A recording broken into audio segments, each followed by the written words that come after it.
Kia ora, ko Sharon Holt tōku ingoa. Today I thought I'd tell you a little bit about talking about the weather. So, he rangi, and rangi is to do with the day, something or other, tēnei, this. So this means the itsa. This is a good day, this is a bad day, this is a wet day, this is a cold day, and you just have to fill in what the word is.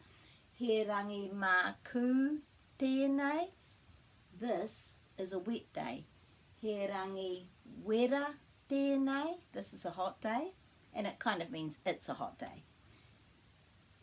He rangi makariri tēnei, it's a cold day. He rangi mahana tēnei, it's a warm day.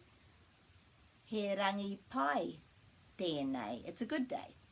So if you wanted to say very wet, very hot, very cold, very warm, very good, you just put tino before it.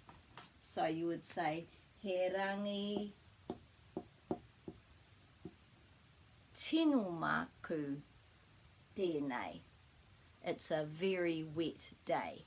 He rangi tino wera tēnei. It's a very hot day. And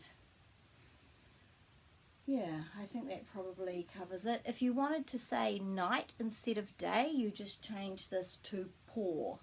He pō wera tēnei. It's a very hot night. He pō wera tēnei.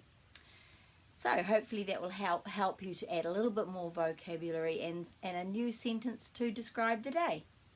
Ka kite.